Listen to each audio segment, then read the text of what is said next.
Well, I'd perhaps, while we're on the subject of things that you could look at cutting and things that perhaps do wind people up, and it's, in my work, something that always seems to crop up, is executive pay at the council.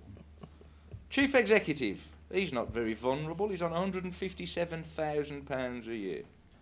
The director, the directors of the directorates, including children's services, £104,500 a year. Nice work if you can get it. Treasurer, 74 to 88,000. Assistant director, 78,000 for corporate resources. Those figures, £70,000. That's for the assistant director. One question that always seems to crop up is: are they value for money, and can't we look there for cuts?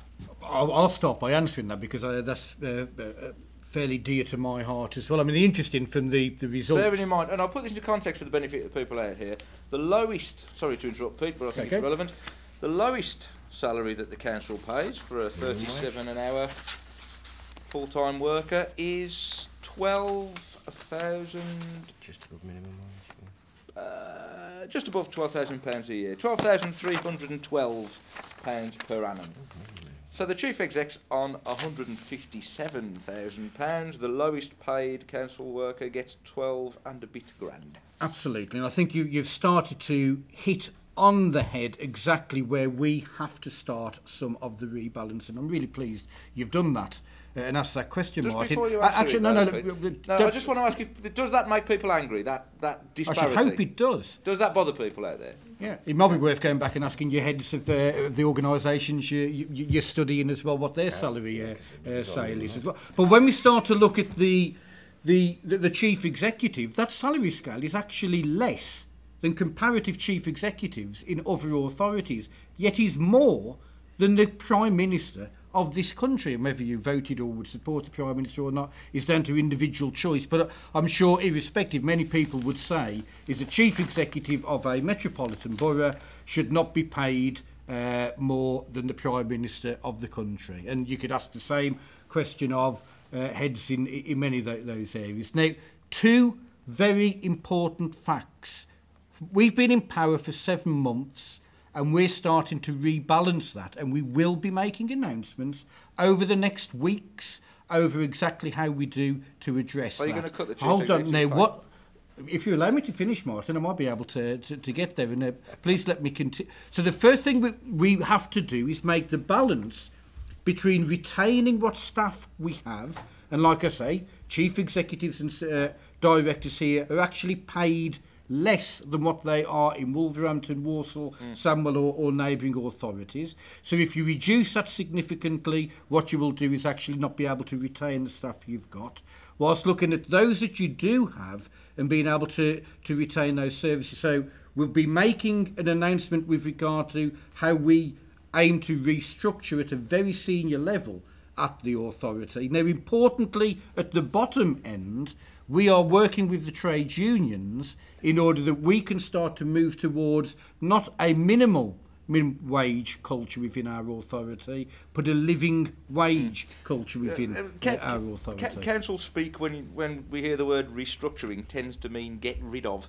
That wasn't the question. Are you going to cut executive pay? Are you going to cut chief executive pay?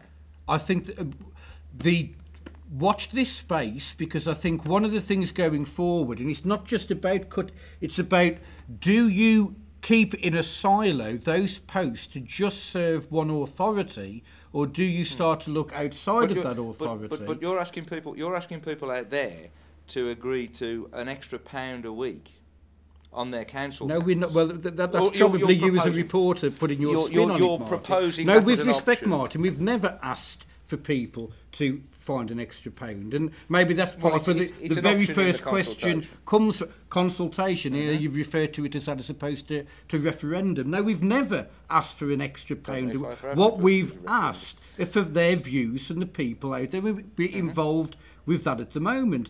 Now, joined up local government is also about, is it best for all areas of the authority to have senior people in Dudley, Walsall, Sandwell, or can we actually start to move towards an organisation that saves money and saves services by actually sharing some of the responsibilities of that level? So, in a nutshell, significant restructuring, will be making that in the fullness of time, and for those at the bottom end is moving towards not a minimum wage culture but a living wage culture.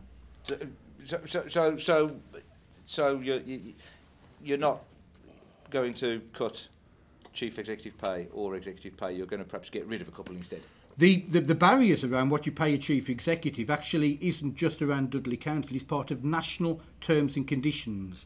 If you're asking the question, are Dudley Council going to go against national terms and conditions? Absolutely not. Tim, do you think that if your consultation paper included an option cut executive pay, do you think that would be more likely to receive a favourable response than put up council tax? No, I'm not meaning this in a disrespectful way, Martin, but there's a bit about computers, isn't it? Stick rubbish in, you get rubbish out. If anybody says to anybody, cut executive pay, you always get the answer, yeah, cut it. But actually, look at what you do, right? What do we want from those people at the top of our organisations? We want them to give us professional judgments, right? You don't get professional judgment by just walking in. I've walked in 6 months ago to this. Am I now in a position to manage children's services? No, I'm not. I don't have the knowledge and abilities that they've gained over 30 years to get there to do that. I don't mind paying people a rate for a job. Everybody out here, if they've got aspirations, they're going to take exams, they're going to go to university, right? Somebody that might want to be a doctor here, they're going to earn probably, when they come out of being a doctor, after they've done 5 or 6 years at university, are going to earn starting at around £60,000 to £70,000. The same as the assistant director who might have worked for 30 years gaining their trade, right? I do not have a problem with paying a good rate for a job. I have a problem in Dudley in that I've already got rid of an assistant director role post. We're not going to replace one of our assistant directors, so we're going down to 3. But my problem is, if I wanted to replace that assistant director, I would have to go out and advertise that role. And if I advertise that role at the starting salary of 60,000, right, which is an awful lot of money, isn't it? It's a decent wage. It's not actually a vast wage nowadays. Most of the senior people within the education establishment, let's put it as meaningless as this, head teachers, are earning a damn sight more than that in Dudley Borough, right? But if I went out for 60,000 quid for an assistant director who is nominally going to be holding all of those head teachers to account, right? I would be going into a pool of vacancy people who wanted that job, who are looking up the road and saying, well, why would I go for that job in Dudley when I can get 80 grand up the road there? So we have to look at, how do you get the professional people in that we need to run this organisation? If that means we have to pay them the rate for the job, then we pay them the rate for the job. Because it's normally the thing that's shouted by the Tories in the council, and it is shouted by the Tories in the council, cut the executive rates of pay. But then you look at what they earn, and what they have earned, a lot of them, and what other people have earned. And actually you look at that and think, well, it's peanuts what we're paying these people, isn't it? You know, right rate for the job, that's what we've got to pay, but we've got to pay that all the way down. And as Pete says, if that means we've got people on £12,000 a year at the moment, we would like and aspire to raise that to around £15,000 a year, which is around the rate for the living wage.